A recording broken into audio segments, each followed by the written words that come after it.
Hello everyone, welcome back to my study blog. कैसे हो आप सब? आई होप अच्छे होंगे और आप लोगों की तैयारी भी अच्छी चल रही होगी 3rd ग्रेड की।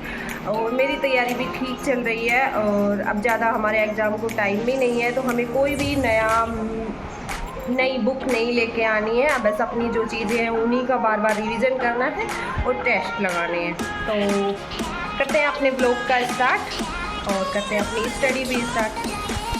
तो फ्रेंड, मेरा काम कंप्लीट हो गया था। घर का जो भी मेरा काम होता है सुबह सुबह, हाउसवाइफ के पास काफ़ी काम हो जाता है, उनको करके अराउंड 9:30 तक मेरा काम कंप्लीट हो गया था। और मॉर्निंग में मैं कोशिश करती हूँ कि 10 बजे तक अपना काम कंप्लीट करके, और जो भी मुझे 2-3 घंटे का टाइम मिलता है उसको मैं अपने सब्जेक्ट को दूँ। क्योंकि मेरा सब्जेक्ट से ही ज़्यादातर, अगर सब्जेक्ट के क्वेश्चन, यही एक ऐसा पार्ट है इसमें आप अपने फुल में से फुल मार्क्स सही कर सकते हैं, फुल क्वेश्चन सही कर सकते हैं। तो मैं अपना 9:30 पर काम करके कंप्लीट और अपना स्टडी स्टार्ट कर दी थी। और मैं आज अपना टॉपिक उठाया था समास का। उसके लिए मैंने लोकेश सर है साफल्यम के, उसकी कोचिंग ली थी। काफ़ी अच्छा समझाते हैं वो सर, आप लोग भी कर सकते हैं, कोचिंग करना चाहते हैं तो। मैंने ऑनलाइन ही ली थी और उनके लिए समास का जो टॉपिक है उसका एक रजिस्टर भर गया था। तो मैंने वो नोट्स बनाए हुए हैं और उसके भी मैंने शॉर्ट नोट्स बनाए हुए हैं 4-5 पेज के। उसमें जो सूत्र है उनको मैंने निकाला हुआ है। लास्ट टाइम पे मैंने जब भी रिवीजन करना होता है तो मैं उनको देख लेती हूँ और वो ही पढ़ रही थी। एक दिन में तो ये टॉपिक नहीं होगा, इसमें 2 या 3 दिन लग जाते हैं और 2-3 दिन लग जाएंगे।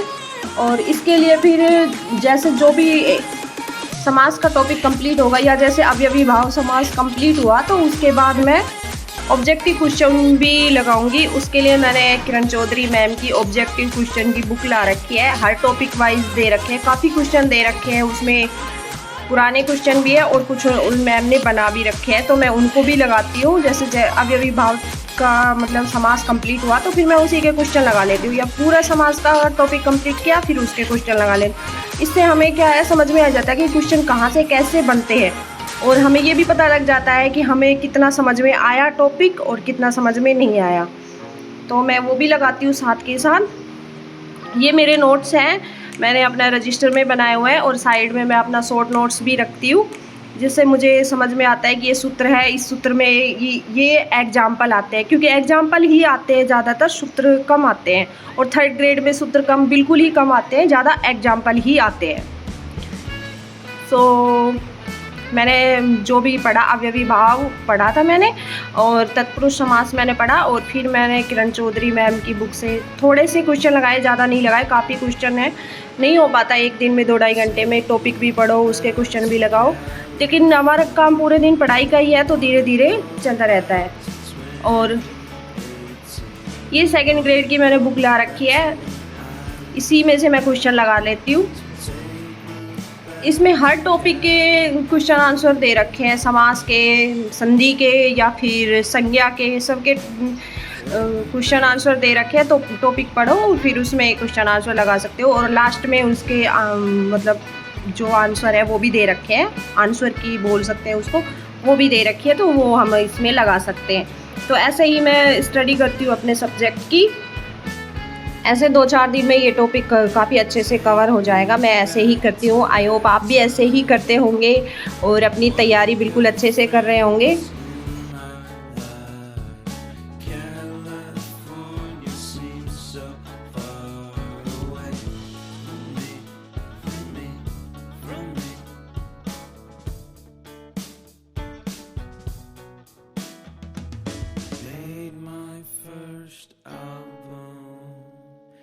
Came out the same day as Kanye's.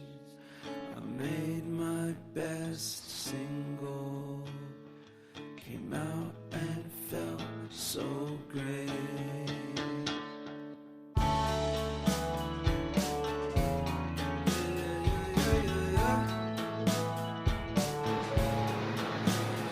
REET की तैयारी एक लंबा सफ़र है।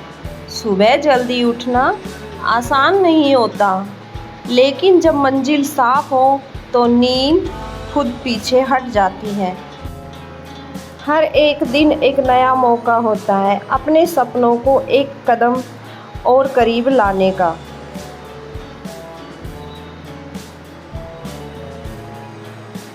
रीट का सिलेबस बड़ा है, लेकिन हम रोज़ थोड़ा थोड़ा पढ़ें तो कोई भी टॉपिक भारी नहीं लगता। आज मैं संस्कृत और अपना जो भी काफ़ी स्कोरिंग टॉपिक मतलब काफ़ी स्कोरिंग सब्जेक्ट है तो उसको पढ़ रही हूँ। और मैं अपने दिन को 3 हिस्सों में बांट कर चलती हूँ। सुबह पढ़ती हूँ, दोपहर में पढ़ती हूँ और फिर रात को पढ़ती हूँ, क्योंकि एक हाउसवाइफ को मॉर्निंग में और शाम को टाइम नहीं मिलता। तो मैं ऐसे ही चलती हूँ, सुबह 9 से 12-1 बजे तक पढ़ती हूँ और फिर दोपहर में 2-3 बजे से 4-5 बजे तक, और फिर मेरे खाने वाने का टाइम हो जाता है तो फिर मैं रात को पढ़ती हूँ। कभी कभी थकावट होती है, मन करता है सब छोड़ दे, लेकिन उस वक्त खुद से एक सवाल पूछे, क्या आपने इतना सफ़र सिर्फ हार मानने के लिए तय करा था? रीट सिर्फ एक परीक्षा नहीं है, एक जिम्मेदारी है, एक भविष्य की नींव है। हर एक छोटा स्टेप मायने रखता है, हर पढ़ा गया पन्ना, हर लिखा गया नोट्स, ये सब मिलकर एक शिक्षक का भविष्य बनाते हैं। तैयारी करते टाइम हम 4-5 बातों को, कुछ ज़रूरी बातें हैं उनका भी हम ध्यान रख सकते हैं। तो अपने सिलेबस को पूरे ध्यान से पढ़िए। आप जिस टाइम आप स्टडी कर रहे हैं तो अपना टाइम उस पूरा ध्यान सिर्फ स्टडी पर ही लगाइए और अपना टाइम टेबल बनाइए। टाइम टेबल बनाने से हमें खुद रहता है कि ये टाइम हमारे पढ़ाई का है, उस टाइम हमें इधर उधर ध्यान नहीं रखना चाहिए। रोज़ थोड़ा थोड़ा पढ़ें, लेकिन नियमित पढ़ें। रोज़ हमें थोड़ा थोड़ा पढ़ना है, ये नहीं कि हम एक दिन तो 10-12 घंटे पढ़ लेते हैं और दूसरे दिन 4-5 घंटे भी नहीं निकाल पाते। तो ऐसे हमारे नहीं हो पाएगा, ऐसे नहीं करना है, हमें रोज़ थोड़े थोड़े पढ़ने हैं। और नंबर 3 पे आता है हमें तैयारी के बीच में जितने भी जो भी हम टॉपिक पढ़ते हैं उसके क्वेश्चन आंसर या PYQ ज़रूर लगाने चाहिए। और सप्ताह में मतलब टेस्ट सीरीज़ ज़रूर ज्वाइन करनी चाहिए। मैं अगले वीडियो में आपको बताऊंगी कि मैंने कौन सी टेस्ट सीरीज़ ज्वाइन की हुई है। सप्ताह में एक बार टेस्ट ज़रूर दें और ख़ुद पर विश्वास रखें, क्योंकि हम जब तक अपने आप पर भरोसा नहीं करेंगे तब तक हमें सफलता नहीं मिलेगी। तो आई होप आपको वीडियो अच्छी लगी होगी, और अगर आपको थोड़ा भी अच्छा लगा तो मेरे चैनल को सब्सक्राइब करें। मिलते हैं अगले ब्लॉग में, तब तक के लिए पढ़ते रहिए, मुस्कुराते रहिए। Thank you.